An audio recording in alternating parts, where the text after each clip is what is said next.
सो hi everyone, आपका स्वागत है हमारी इस नए क्लास में। तो दोस्तों आज हम आपके लिए लेकर आए हैं यूपी बोर्ड क्लास 12 चैप्टर 2 मानव जनन। इस मानव जनन चैप्टर में से हम मेरे दोस्त आपको लेकर आए हैं अंडाणु जनन क्या है और अंड जनन क्या है। ठीक है, आज हम बात करेंगे इस पे कि अंडाणु जनन और अंड जनन क्या होता है, इसका परिभाषा क्या होता है, ये क्या होता है, कैसे होता है, कौन सा चीज़ है। ठीक है, तो आज हम इसी टॉपिक को डिस्कस करने वाले हैं और ये मेरे दोस्त बहुत इंपॉर्टेंट है, इसको जरूर लिख लेना क्योंकि परिभाषा आपका बहुत छोटा है, आपको याद हो जाएगा बट आपको समझना इसे बहुत ज़रूरी है। ठीक है, अगर आप समझ गए तो ये जो 2 लाइन 3 लाइन का परिभाषा देख रहे हैं इसको भी आपको याद करने की जरूरत नहीं है अगर आप समझ गए एक बार। ठीक है, तो मैं कहता हूँ कि वीडियो को पूरा देखना और चैनल पर नए चैनल को सब्सक्राइब करना और आपको मैं इंपॉर्टेंट वीडियो लाता रहूँगा जो कि परीक्षा में हर साल पूछने वाला प्रश्न होता है। ठीक है, तो ये दोस्तों आपका 5 नंबर में या 4 नंबर में आ सकता है और 3 नंबर में भी आ सकता है, लेकिन 2 नंबर 1 नंबर में नहीं आएगा, 2 नंबर से ज़्यादा ही क्वेश्चन पूछ लिया जाएगा। ठीक है, तो कोई दिक्कत नहीं है मेरे भाई, आराम से पढ़िए और क्योंकि अभी आपके पास समय बहुत ज़्यादा है। ठीक है, लेकिन घूमना टहलना बंद करिए और पढ़ाई आराम से निरंतर करते रहिए। ठीक है, तो चलिए हम बताते हैं कि यूपी बोर्ड क्लास 12 चैप्टर 2 मानव जनन। ठीक है, तो क्या बताएंगे आज हम अंडाणु जनन और अंड जनन। ठीक है, देखिए दोस्त, अंडाणु जनन और अंड जनन का मतलब मैं दोनों इसलिए लिखा हूँ ताकि आप लोगों को दिक्कत ना हो।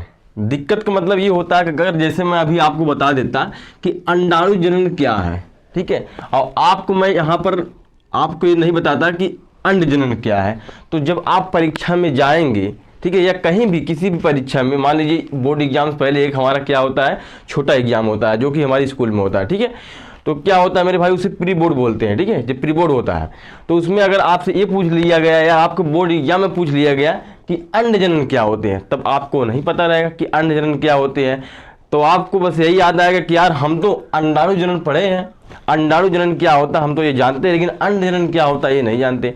तो मेरे दोस्त इसीलिए मैं आपको दोनों लेकर आया हूँ, दोनों आपका नाम बता दिया कि अंड जनन और अंडाणु जनन में कोई फर्क नहीं है, बस नाम का डिफरेंट है, चीज़ वही है, सवाल वही है, क्वेश्चन वही है। तो सिर्फ क्या है, यहाँ पर अंडाणु जनन है और यहाँ पर अंड जनन है, बस नाम दोनों एक ही है। ठीक है, नाम थोड़ा डिफरेंट है, बाकी चीज़ें अलग अलग। ठीक, जितना आपको समझ में आ गया होगा। तो चलिए अब हम बताते हैं कि अंड जनन क्या आता है। देखिए दोस्त, अंडाशय की जनन कोशिकाओं में अर्धसूत्री विभाजन द्वारा अंडाणु बनने की क्रिया को हम अंडाणु जनन कहते हैं। यह क्रिया बहुत लंबे समय तक चलती है और मादा की भ्रूणी अवस्था में शुरू होती है और 40 से 45 वर्ष की उम्र तक चलती है। तो ये था हमारा परिभाषा अंडाणु जनन की। ठीक है, अंडाणु जनन की।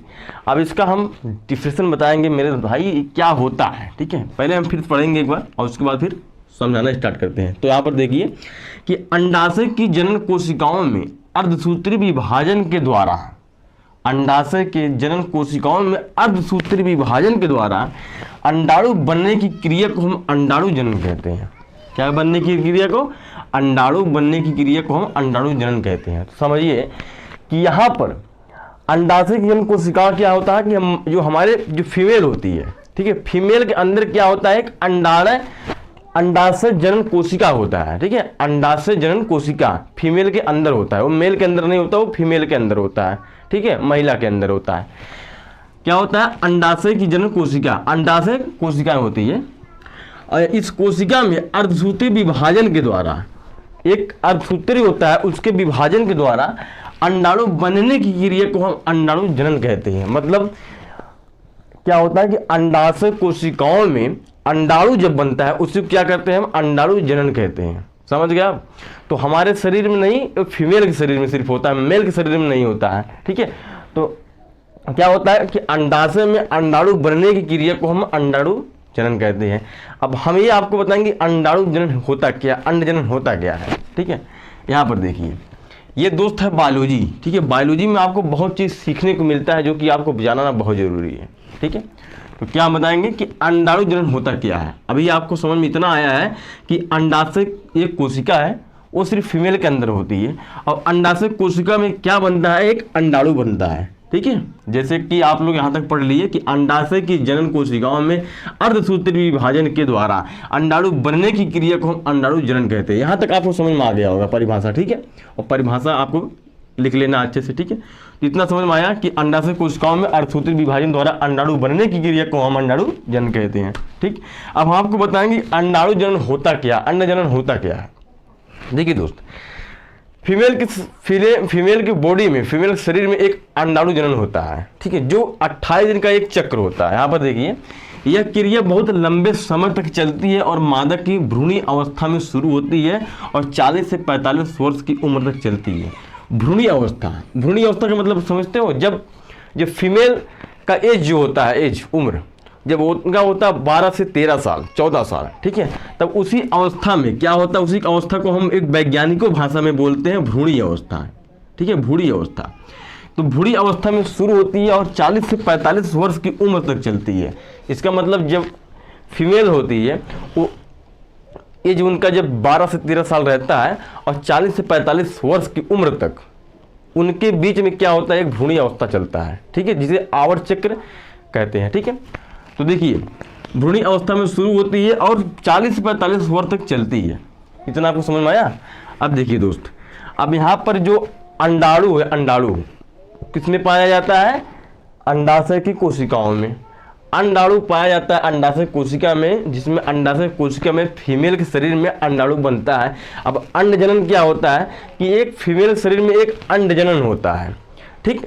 अंड जनन ये होता है कि जब 12 से 13 वर्ष की उम्र में जब एक फीमेल गर्भधारण होने के सक्षम हो जाती है, मतलब कोई भी फीमेल जब होती है वो 12 से 13 साल की उम्र में वो गर्भधारण होने की सक्षम हो जाती है। इसका मतलब एक संतान की जन्म वो दे सकती है, ठीक है। 12 से 13 वर्ष की जो भी फीमेल होते हैं वो एक संतान का जन्म दे सकते हैं, ठीक है। तो यहाँ पर ये बताया गया है कि अंड जनन क्या होता है। तो मैंने आपको बताया कि भ्रूणी अवस्था शुरू होता है 12 से 13 वर्ष की, और इसी अवस्था जब शुरू होता है तो उसमें क्या होता है, एक महिला, एक एज की 13 से 14 साल की एक एज की लड़की वो क्या करती है, एक संतान पैदा करने के जन्म हो सकती है, ठीक है, उतना उसकी शक्ति हो जाता है, ठीक है। तो यहाँ पर ये बात है कि अंडाणु क्या होता है कि जब हमारे शरीर में, हमारे नहीं मतलब फीमेल के शरीर में, ठीक है, तो फीमेल शरीर में जब एक अंडाणु बनता है तो वो 28 दिन का एक चक्र होता है जिसे पीरियड बोलते हैं, ठीक है।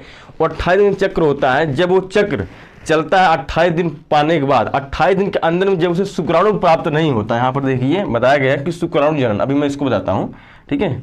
तो पहले हम आपको बता दें कि अंडाणु जनन क्या होता है कि जब वो शुक्राणु को नहीं पाता, मतलब यहाँ पर देखिए शुक्राणु कोशिकाओं द्वारा शुक्राणु के निर्माण की प्रक्रिया को हम शुक्राणु जनन कहते हैं। अभी इसको हम समझाएंगे। तो क्या कहता है, अंडा जो फीमेल के शरीर में अंडाशय होता है, अंडाणा, ठीक है, जब वो शुक्राणु को नहीं पाता, वो शुक्राणु नहीं पाता तो उसका क्या होता है, 28 दिन के अंदर में उसका चक्र टूट जाता है, ठीक है। तो क्या होता है, एक ब्लड कर्फुलेशन के साथ वो बाहर आ जाता है, वो अंडा फूट जाता है, ठीक है, 28 दिन चक्कर में, वो तो हम पीरियड भी बोलते हैं, ठीक है।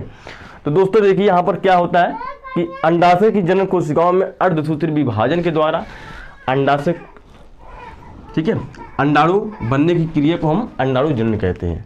आपको आराम से समझ में आ गया होगा कि हम जो फीमेल होती है, फीमेल के शरीर में एक अंड कोशिका होता है, ठीक, उसमें क्या बनता है, एक अंडाणु बनता है। और अंडाणु हमारा क्या होता है, एक जब फीमेल होती है उनके शरीर में 28 दिन का चक्र चलता है, ठीक है। और वो चक्र अगर शुक्राणु नहीं पाता तो वो चक्र क्या होता है, टूट जाता है, मतलब अंडा फूट जाता है और ब्लड के साथ वो बाहर आ जाता है, ठीक है।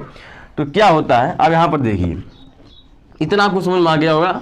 और ये भी मैं आपको बताया कि जब भ्रूण अवस्था क्या होता है कि एक फीमेल 12 से 13 वर्ष की उम्र जो हो जाती है तो उसका क्या होता है, एक बच्चा पैदा करने की क्षमता हो जाता है, एक संतान की जन्म दे सकती है, ठीक है। और कितने वर्ष तक ले, 40 से 45 वर्ष, बहुत ज़्यादा है, ठीक है। लेकिन अगर मैक्सिमम बताएं तो 40 से 45 लिखा हुआ है मेरे भाई, तो 40 के अंदर में दे सकती है, मतलब ठीक लिखा हुआ है, जो किताब में लिखा हुआ रहता है वो ठीक लिखा रहता है, ठीक है। 40 से 45 वर्ष की उम्र तक एक औरत, एक फीमेल संतान का जन्म दे सकती है, ठीक है। ये था हमारा अंडाणु। इतना आपको समझ में आया दोस्तों। अब हमें आपको बताते हैं दोस्त क्वेश्चन नंबर 2।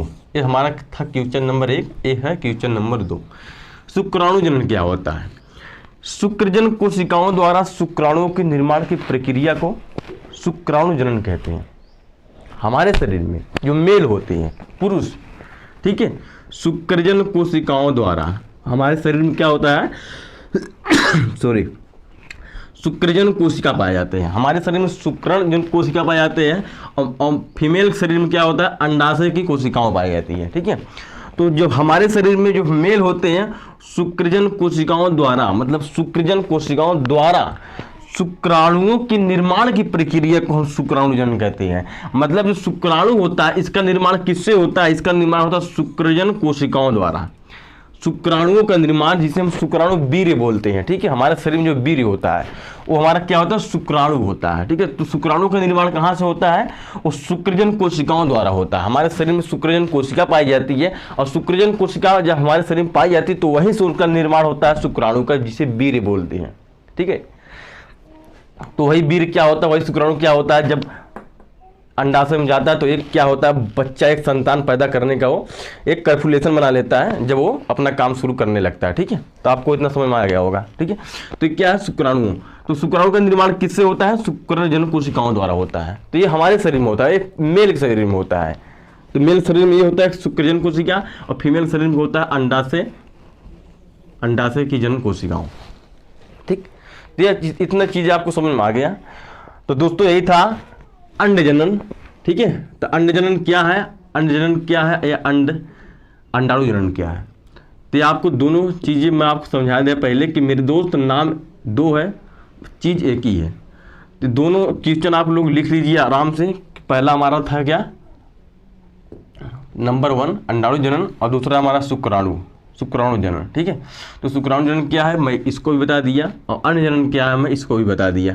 ठीक है, तो आराम से आप लोग वीडियो रोक करके इसको लिख सकते हैं और जैसे कि मैं आपको बता दिया अच्छे से आपको समझ में आ गया भी होगा। ठीक है, आप लोग समझ गए होंगे तो ठीक है, फिर आपको लिखने की ज़रूरत नहीं है अगर आप लोग समझ गए होंगे, लेकिन आपको लिखना है मेरे दोस्त। अगर आप लिख लेंगे 2-4 बार इसको पढ़ लेंगे, 2-4 बार और समझ लेंगे तो फिर आपको कोई दिक्कत नहीं होगा। और एक हफ्ते के बाद मेरे दोस्त मैं आपसे एक बात और कहना चाहता हूं कि एक हफ्ते के बाद अपना जो भी क्वेश्चन याद करते हो उसको संडे के दिन या किसी भी दिन उसको एक बार बैठकर उसको पूरी तरह से रिवाइजन करना है। ठीक है, अगर आप रिवीजन करते रहोगे दोस्त तो आपका माइंडशिप जो है आराम से उसको एक्सेप्ट करते रहेगा। ठीक है, जब आप रिवीजन करते रहोगे धीरे धीरे करके ना तो मेरे दोस्त आपको क्वेश्चन भूलेगा भी नहीं और आप परीक्षा में जाओगे आराम से उसको लिख कर आओगे। ठीक है, तो कोशिश करिए मेरे दोस्त, आपकी 90% पार है और आपका भाई जिंदाबाद, कोई दिक्कत नहीं, सब इम्प्रूवमेंट क्वेश्चन लाता हूँ हर एक सब्जेक्ट का। तो चैनल पर नए चैनल को सब्सक्राइब कर लीजिए और हमसे जुड़ जाइए, क्योंकि दोस्त पढ़ाते हैं यूट्यूब पे बहुत लोग, लेकिन पढ़ाने का स्टाइल अलग होना चाहिए, समझाना अलग होना चाहिए। ठीक है, तो ये हमारी वीडियो आपको कैसा लगा कमेंट बॉक्स में जरूर बताएं और चैनल पर नए हैं चैनल को सब्सक्राइब करके जुड़ जाइए और हर दिन पाइए एक नए टॉपिक के साथ इम्प्रूवमेंट क्वेश्चन। फिर मिलते हैं एक नेक्स्ट वीडियो में, तब तक के लिए धन्यवाद, जय हिंद।